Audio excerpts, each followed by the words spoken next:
Shalom Israel. Call Halal Yahweh Bahashem Yahweh Shai Bahashem Rakah Quadash. Double honors to the apostles of Great Millstone for teaching me this truth and who rule well. And a sincere salutations to the house of David, you Akim pushing this truth to the four corners of the earth in all truth and all faith and in all sincereness, risking and putting your lives on the line daily for the names Yahweh, Yahweh Shai. It's Zakar'Yah coming at you with another lesson. Lord's willing, it be edifying.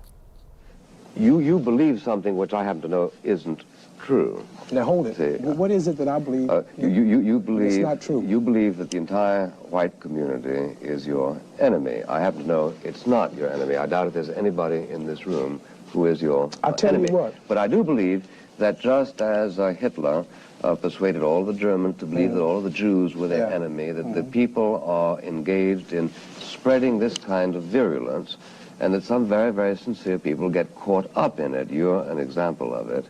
It was very early on that I recognized that no board inquiring into his intellect could ever sincerely have come to the conclusion that he was too dumb to be drafted, because he was a very bright guy.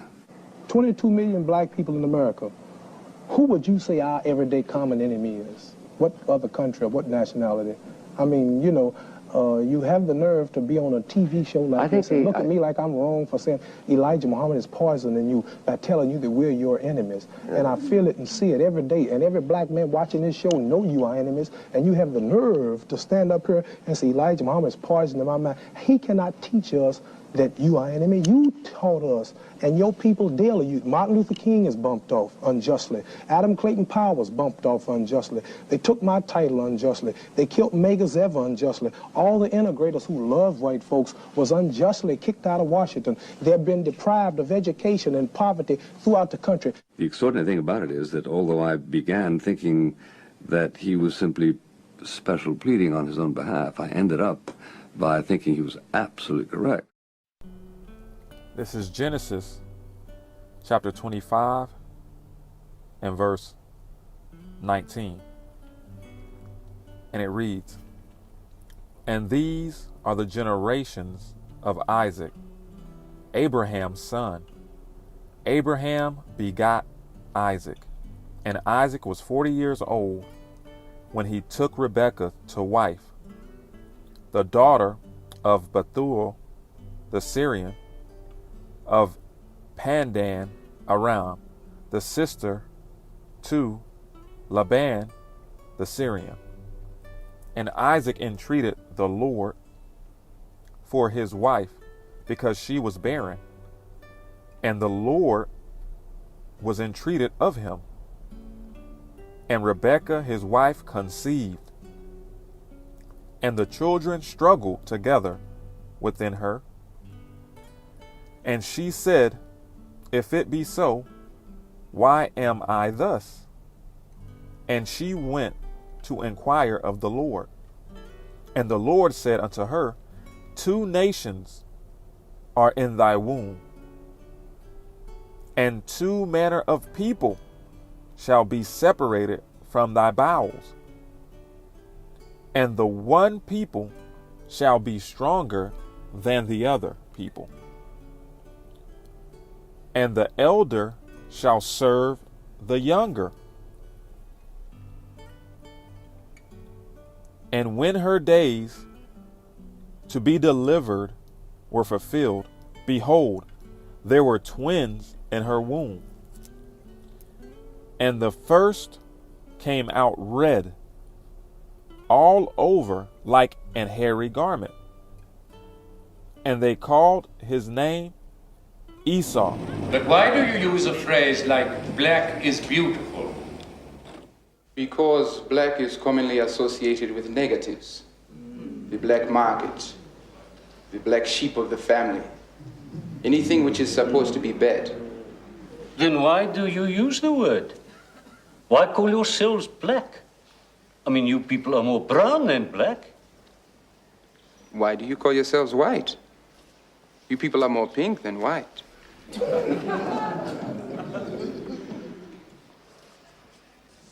Precisely. And after that came his brother out, and his hand took hold of Esau's heel, and his name was called Jacob. And Isaac was 80 years old when she bare them. And the boys grew, and Esau was a cunning hunter, a man of the field, and Jacob was a plain man dwelling in tents. And Isaac loved Esau because he did eat of his venison, but Rebekah loved Jacob, and Jacob sawed pottage.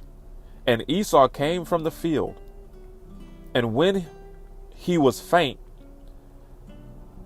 and Esau said to Jacob, Feed me, I pray thee, with that same red pottage, for I am faint.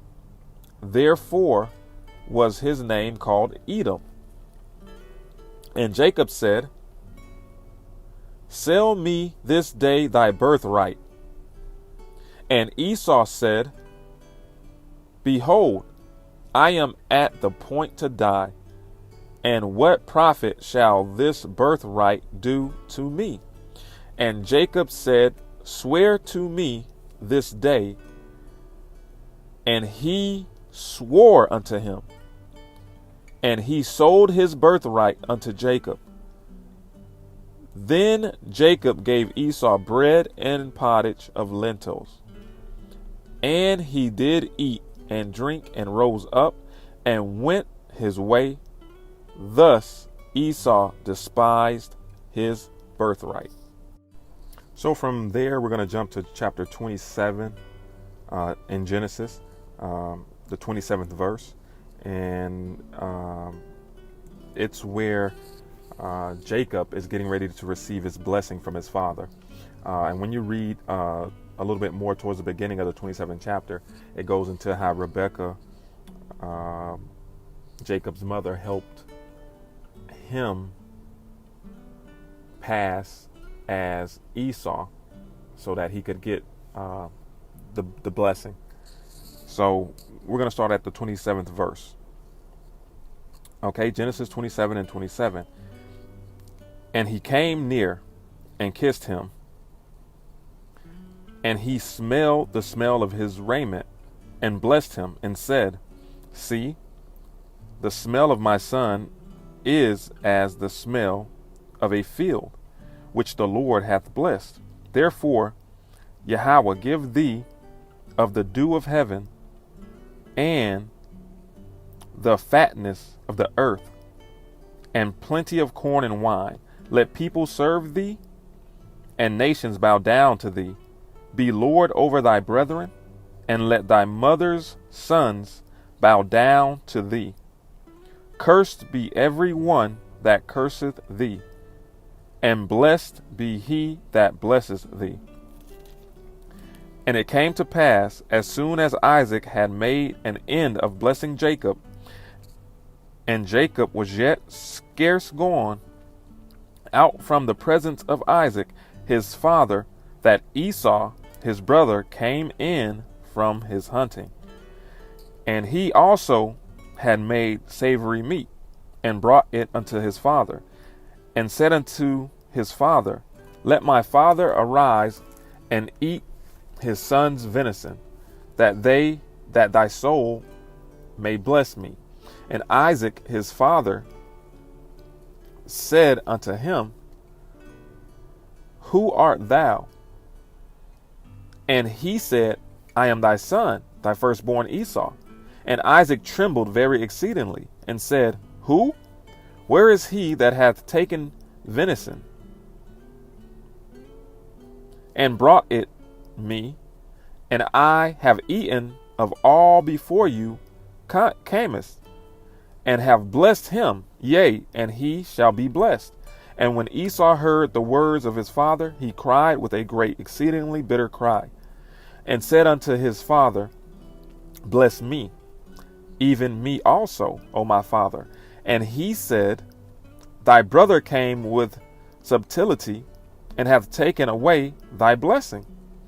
And he said, Is not he rightly named Jacob? For he hath supplanted me these 2 times.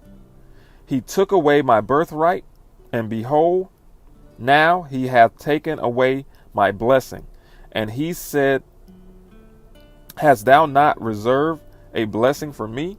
And Isaac answered, Behold, I have made him thy Lord, and all his brethren have I given to him for servants, and with corn and wine have I sustained him. And what shall I do now unto thee, my son? And Esau said unto his father, Hast thou but one blessing, my father? Bless me, even me also, O my father. And Esau lifted up his voice and wept. And Isaac his father answered and said unto him, Behold, thy dwelling shall be the fatness of the earth, and the dew of heaven from above. And by thy sword shalt thou live, and shalt serve thy brother. And it shall come to pass, when thou shalt have the dominion, that thou shalt break his yoke from off thy neck. And Esau hated Jacob because of the blessing wherein his father blessed him. And Esau said in his heart, The days of mourning for my father are at hand, then will I slay my brother Jacob. So now you know why Esau Edom, the so-called white man, hates you Israelites, you blacks, Latinos, Native American, West Indian, and Haitians. Okay? This is why he hates our nation. Because of the blessing, because of the birthright. Because ultimately, what comes with the blessing? Eternal life, eternal dominion over nations and the earth and planets and galaxies, being joint heirs with Yahushua, spiritual powers, an everlasting kingdom that will never be destroyed, that will never be conquered, a righteous kingdom, eternal rulership. That is what comes with our blessing. And even though Esau Edom received the blessing from Isaac, which is, the fatness of the earth, to rule it by the sword, which Esau Edom does. He rules the world through his military. These rich banking families live in all the best places, can have whatever they want here. This is their heaven, but it's only for a limited time. Okay, this is their heaven, but our hell. Okay, because of, ultimately the way Esau treats the nation of Israel, was prophesied in Genesis, the 3rd chapter. Okay, when it talks about the Lord would put enmity between thee and the woman, and between thy seed and her seed. Okay, that serpent, the wicked Esau Edom. All right, so everything is written, and so as it is written, so shall it be done. And Esau Edom knows that he can't go past the bounds, and his time is almost up. The Lord is uncovering, the covering cast of his lies and his deceit, and bringing them to the light. Okay, such as being called white. Okay, they are not so-called white. Okay, they are red because their blood shows forth through their skin because of lack of melanin. So in the end, the truth is going to stand and be is going to prevail and be revealed. All right, so we know there's nothing Esau Edom can do to save his empire. I mean, he's going to try to establish his new world order. But we know what prophecy says about that. As soon as he thinks that his stomach his belly is full, he's going to vomit it up. All right. So he's coming to the realization that you know, this is the end for him. All right, this is 2nd Esdras chapter 6, and we're gonna start at 7. Then answered I and said, what shall be the parting asunder of the times, or when shall be the end of the first and the beginning of it that followeth? And he said unto me, from Abraham unto Isaac, when Jacob and Esau were born, of him Jacob's hand held first the heel of Esau. For Esau is the end of the world, and Jacob is the beginning of it that followeth. So Esau, Edom, the so-called white man, will be in rulership when Yahushua returns. Okay?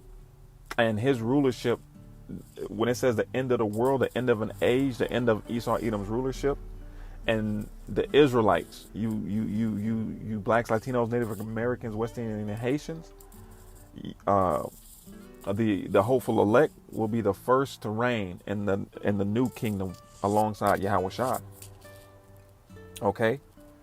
It says, and Jacob is the beginning of it that followeth, the beginning of it, because our kingdom is going to be unreal, unimaginable.